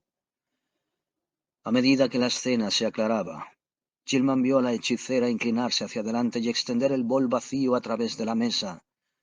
Incapaz de dominar sus emociones, Gilman alargó los brazos, tomó el recipiente con ambas manos y advirtió al hacerlo que pesaba poco. En el mismísimo momento, el repulsivo Brown Jenkins trepó sobre el borde del triangular vacío negro de la izquierda. La bruja le hizo señas a Gilman de que mantuviera el recipiente en determinada posición, mientras ella alzaba el enorme y grotesco cuchillo hasta donde se lo permitió su mano derecha sobre la pequeña víctima. El ser peludo de afilados colmillos continuó el desconocido ritual riendo entre dientes, en tanto que la bruja mascullaba repulsivas respuestas. Gilman sintió que un profundo asco dominaba su parálisis mental y emotiva, y que el recipiente de liviano metal le temblaba en las manos. Un segundo más tarde, el rápido descenso del cuchillo rompía el encantamiento y Gilman dejaba caer el recipiente con ruido semejante al tañido de una campana, en tanto que sus dos manos se agitaban frenéticamente para detener el monstruoso acto. En un instante llegó hasta el borde del piso en declive, rodeando la mesa, y arrancó el cuchillo de las garras de la bruja, arrojándolo por el agujero del angosto abismo triangular. Pero pasados unos instantes, las garras asesinas se cerraban sobre su cuello, en tanto que la arrugada cara adquiría una expresión de enloquecida furia. Sintió que la cadena del crucifijo barato se le hundía en la carne, y en medio del peligro se demostró cómo afectaría la vista del objetivo a la diabólica vieja. La fuerza de la hechicera era completamente sobrehumana, pero mientras ella trataba de estrangularle, Gilman se abrió la camisa con esfuerzo y, tirando del símbolo de metal, rompió la cadena y lo dejó libre. Al ver la cruz, la bruja pareció ser víctima del pánico y aflojó su presa lo suficiente como para que Gilman pudiera zafarse de ella. Se liberó de las garras que le atenazaban el cuello y hubiera arrastrado a la bruja hasta el borde del abismo si aquellas garras no hubieran recobrado nuevas fuerzas para cerrarse de nuevo sobre su cuello. Esta vez Gilman decidió responder de igual manera y agarró la garganta de la hechicera con sus propias manos. Antes que ella pudiera percatarse de lo que él hacía, Le envolvió el cuello con la cadena del crucifijo y un momento después apretó lo suficiente hasta cortarle la respiración. Cuando ya se agotaba la resistencia de la hechicera, Gilman advirtió que algo le mordía en el tobillo y vio que Brown Jenkins había acudido en defensa de su amiga. Con un salvaje puntapié lanzó aquel engendro al interior del abismo y lo oyó quejarse desde el fondo de algún lugar lejano. No sabía si había matado a la bruja, pero la dejó sobre el suelo en donde había caído, y al volverse vio sobre la mesa algo que casi acabó con los últimos rastros de su razón. Brown Jenkins, dotado de fuertes músculos y 4 manos diminutas de demoníaca destreza, había estado ocupado mientras la bruja trataba de estrangularlo. Los esfuerzos de Gilman habían sido en vano. Lo que él había evitado que hiciera el cuchillo en el pecho de la víctima, lo habían logrado en una muñeca los colmillos amarillentos del peludo engendro, y el recipiente que había caído al suelo estaba lleno junto al pequeño cuerpo sin vida. En su soñado delirio, Gilman oyó el diabólico cántico del ritmo inhumano del aquelarre llegando desde una distancia infinita, y supo que el hombre negro tenía que estar allí. Los confusos recuerdos se mezclaron con la matemática, y se pensó que su inconsciente conocía los ángulos que necesitaba para guiarse y regresar al mundo normal, solo y sin ayuda, por primera vez. Se sintió seguro de encontrarse en el desván, herméticamente cerrado desde tiempo inmemorial de encima de su habitación, pero le parecía muy dudoso escapar a través del suelo en declive o de la trampa cerrada hacía tantos años. Además, huir de un desván soñado no le conduciría sencillamente a una casa imaginada o a una proyección anómala del lugar que realmente buscaba. Se encontraba plenamente deslumbrado en cuanto a la relación sueño-realidad de lo que había experimentado. La circulación por aquellos vagos abismos sería aterradora, pues el ritmo de Walpurgis estaría vibrando y al final tendría que oír el latido cósmico que tanto temía y que hasta ahora había estado oculto. Incluso podía percibir una apagada sacudida monstruosa cuyo ritmo sospechaba demasiado claramente. En la noche del Sabbat siempre se hacía más sonora y resonaba a través de los mundos para convocar a los iniciados a ritos indescriptibles. La mitad de los cánticos de la noche del Sabbat se ajustaban al ritmo de aquel latido escuchado suavemente que ningún oído humano podría sobrellevar en su desvelada plenitud espacial. Gilman también se preguntó si podría confiar de sus instintos para regresar parte del espacio que le correspondía. ¿Cómo estar seguro de no aterrizar en aquella ladera de luminosidad violácea de un planeta lejano, en la terraza almenada sobre la ciudad de monstruos provistos de tentáculos, en algún lugar situado más allá de nuestra galaxia o en las negras vorágines de ese postrer vacío de caos en donde reina Azathoth, el demonio sultán desprovisto de mente? Inmediatamente antes de lanzarse se apagó la luz violeta y Gilman quedó en la más completa oscuridad. La bruja, la vieja Kezia, la Hap, aquello debía significar su muerte. Y mezclados con los remotos cánticos de la noche del Sabbat y con los quejidos de Brown Jenkins en el abismo inferior, le pareció oír otros gemidos más frenéticos que llegaban desde profundidades desconocidas.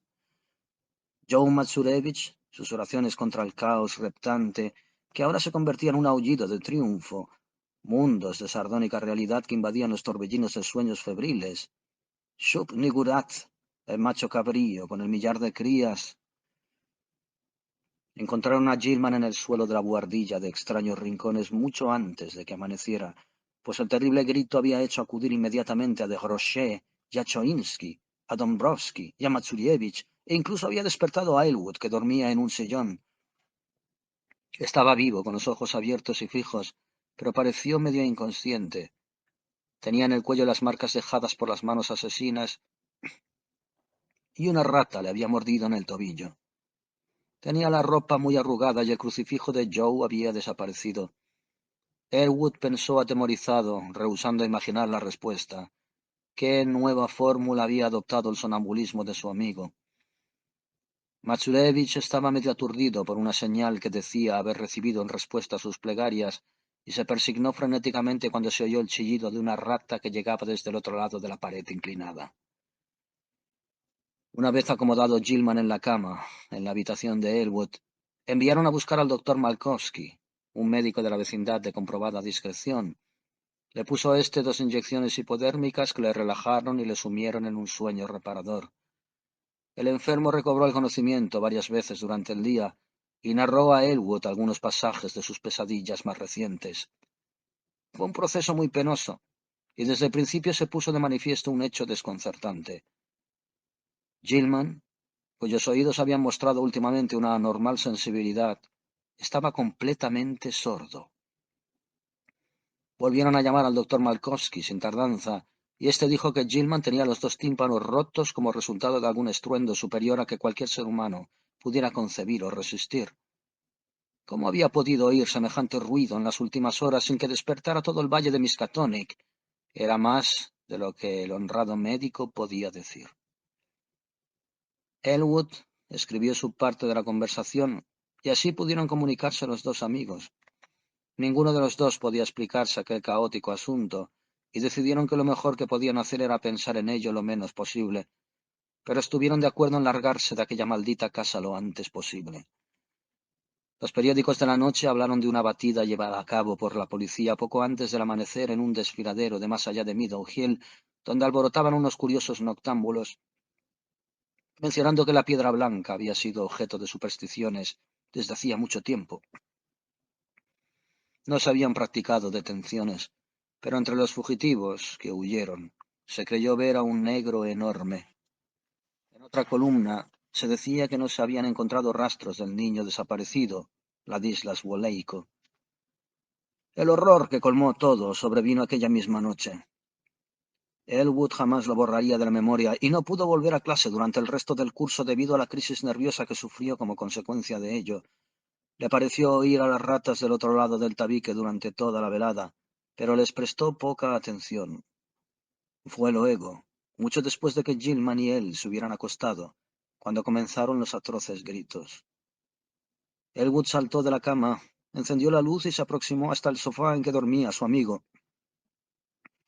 Gilman daba gritos de naturaleza realmente inhumana, como si estuviera sometido a una tortura inenarrable.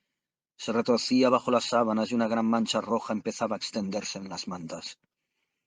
Elwood apenas se atrevió a tocarle, pero poco a poco fueron disminuyendo los gritos y la agitación.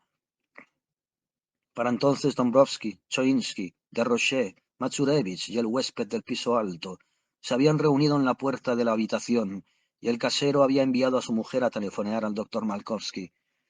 Un grito se les escapó a todos cuando algo que parecía una rata de gran tamaño saltó del ensangrentado lecho y huyó por el suelo hasta un nuevo agujero recién abierto en la pared. Cuando llegó el médico y comenzó a retirar las ropas de la cama, Walter Gilman estaba muerto. Sería una atrocidad hacer algo más que sugerir lo que ocasionó la muerte a Gilman. Casi tenía un túnel abierto en el cuerpo y algo le había comido el corazón. Dombrowski, desesperado porque el veneno que había esparcido contra las ratas no había surtido efecto, invalidó su contrato de alquiler y antes de que transcurriera una semana se había ido con todos sus antiguos huéspedes a una casa destartalada pero menos vieja situada en Walnut Street. Durante algún tiempo lo peor fue mantener callado a Matsurevich, pues el taciturno mecánico de telares jamás estaba sobrio y siempre andaba gimiendo y mascullando acerca de espectros y cosas terribles. Parece que aquella última y espantosa noche Joe se había agachado para ver de cerca las huellas rojas que había dejado la rata desde la cama de Gilman hasta el agujero de la pared. Sobre la alfombra aparecían imprecisas, pero había un trozo de suelo al descubierto desde el borde de la alfombra hasta el friso de la pared.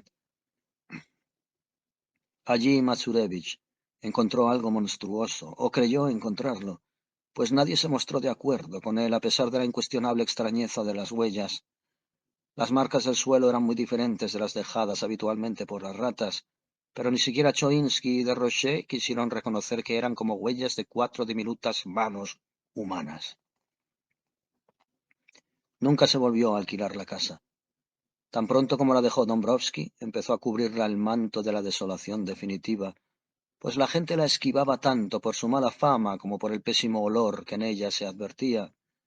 Tal vez el veneno contra las ratas del inquilino anterior había surtido efecto después de todo, pues al poco tiempo de su partida la casa se convirtió en una pesadilla para la vecindad. Los funcionarios de sanidad encontraron que el mal olor procedía de los espacios cerrados que rodeaban la buhardilla del este de la casa y dedujeron que el número de ratas muertas debía de ser enorme, pero decidieron que no valía la pena abrir y desinfectar aquellos lugares tanto tiempo clausurados, ya que el hedor desaparecería pronto y el vecindario no era muy exigente. De hecho, siempre circularon rumores acerca de hedores inexplicables en la casa de la bruja, inmediatamente después de la víspera del día 1 de mayo y de la noche de Todos los Santos. Los vecinos se resignaron por desidia, pero el mal olor fue un elemento más en contra de aquel lugar. Finalmente la casa fue declarada inhabitable por las autoridades. Los sueños de Gilman y las circunstancias que los rodearon no han sido explicados nunca. Elwood, cuyas ideas sobre aquel episodio son a veces casi enloquecedoras, volvió a la universidad el otoño siguiente y se graduó en el mes de junio. A su regreso advirtió que los comentarios habían mermado en la ciudad, y en efecto, pese a ciertos rumores que aún circulaban sobre risas fantasmales que resonaban en la casa desierta, rumores que duraron casi tanto tiempo como el propio edificio, no se ha vuelto a murmurar acerca de las apariciones de la vieja Kezia o de Brown Jenkins desde que Gilman murió. Fue una suerte que Elwood no se encontrara en Arkham después, aquel año, en que ciertos sucesos hicieron que se reanudaran bruscamente los rumores acerca de pasados horrores. Por supuesto, oyó hablar del asunto más tarde y sufrió en los inenarrables tormentos de oscuras y desconcertadas conjeturas. Pero peor habría sido que hubiera estado allí y hubiera visto las cosas que probablemente habría visto. En marzo de 1931, un gran vendaval arrancó el tejado y la gran chimenea de la casa de la bruja, entonces ya abandonada, y muchos ladrillos, tejas cubiertas de moho, tablones medio podridos y vigas se derrumbaron sobre el desván atravesando el suelo. Todo el piso de la buhardilla quedó sembrado de escombros, pero nadie se tomó la molestia de limpiar hasta que le llegó a la casa la hora de la demolición. Esto aconteció en diciembre, y cuando se procedió a limpiar lo que había sido habitación de Gilman, y se encomendó esta labor a unos obreros que se mostraron aprensivos y poco deseosos de hacerla, comenzaron los rumores. Entre los escombros caídos a través del derrumbado techo inclinado, los obreros descubrieron ciertas cosas que les llevaron a interrumpir su trabajo y llamar a la policía. Esta exigió posteriormente la presencia de un juez de primera instancia y de varios profesores de la universidad. Había allí huesos triturados y astillados, pero fácilmente identificables como humanos, huesos cuya evidente contemporaneidad no acoplaba con la remota fecha en que tuvieron que ser introducidos en el desván de bajo techo inclinado, cerrado desde muchísimo tiempo atrás a todo ser humano. El médico forense dictaminó que algunos de los huesos pertenecían a un niño pequeño, en tanto que otros, que se encontraron mezclados con jirones de tela podrida de color oscuro, pertenecían a una mujer más bien pequeña y de edad avanzada. El cuidadoso examen de los escombros permitió también encontrar gran cantidad de huesos de ratas atrapadas en el derrumbamiento y otros huesos más antiguos roídos de tal forma por unos pequeños colmillos que fueron y son aún motivo de controversia y reflexión. Se encontraron también trozos de libros y papeles y un polvo amarillento, consecuencia de la total desintegración de volúmenes y documentos todavía más antiguos. Todos los libros y papeles, sin excepción, parecían ser de magia negra en sus formas más avanzadas y espantosas. Y la fecha evidentemente reciente de algunos de ellos sigue siendo un misterio tan inexplicable como la presencia allí de huesos humanos. Un misterio todavía mayor es la absoluta homogeneidad de la complicada y arcaica caligrafía encontrada en una gran diversidad de papeles, cuyo estado y filigrana hacen pensar en diferencias temporales de por lo menos 150 o 200 años. Para algunos, el mayor misterio de todos es la variedad de objetos completamente enigmáticos encontrados entre los escombros en diverso estado de conservación y deterioro, cuya forma, materiales, manufactura y finalidad no ha sido posible explicar. Uno de los objetos que interesó profundamente a varios profesores de la Universidad Miskatonic es una reproducción muy estropeada y parecida a la extraña imagen que Gilman donó al Museo del Centro. Excepto que es de gran tamaño, está tallada en una rara pieza azul en lugar de ser de metal, y tiene un pedestal de insólitos ángulos con jeroglíficos indescifrables. Los arqueólogos y los antropólogos todavía están tratando de explicar los raros dibujos grabados sobre un recipiente aplastado de metal ligero, cuya parte interior mostraba, cuando se encontró, unas sospechosas manchas de color oscuro. Los extranjeros y las crédulas comadres muestran igual asombro acerca de un moderno crucifijo de níquel con la cadena rota encontrado entre los escombros y que John Matsurevich identificó temblando como el que le había regalado al pobre Gilman hacía muchos años. Creen algunos que las ratas arrastraron el crucifijo hasta el desván cerrado, en tanto que otros piensan que debió quedar tirado en algún rincón del cuarto que ocupó Gilman. Y aún hay otros, entre ellos el mismo Joe, que sostienen teorías demasiado descabelladas y fantásticas para que pueda creerlas ninguna persona sensata.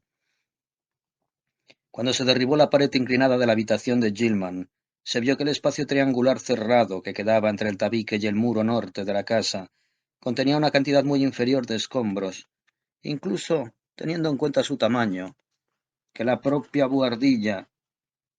Pero fue encontrado allí un espantoso depósito de materiales de mayor antigüedad y que dejó a los obreros paralizados de horror. En pocas palabras, el suelo era una verdadera fosa de huesos infantiles, unos bastante recientes, mientras que otros retrocedían en infinita gradación, hasta un período tan remoto que su pulverización era casi total. Sobre esa profunda capa de huesos descansaba un gran cuchillo de evidente antigüedad, de forma grotesca y exótica, y muy ornado, sobre el cual se habían acumulado los escombros. En medio de esos desechos, embutido entre un tablón caído y un montón de ladrillos de la chimenea, había un objeto destinado a provocar en Arkham mayor perplejidad. Disimulado temor y rumores supersticiosos de los que hubiera despertado cualquier otra cosa encontrada en la casa maldita.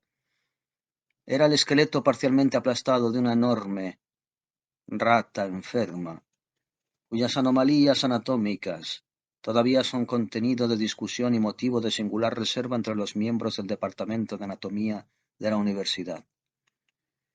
Es muy poco lo que ha trascendido acerca de ese esqueleto, pero los obreros que lo descubrieron susurran con voz autorizada acerca de los largos pelos de color castaño oscuro relacionado con él.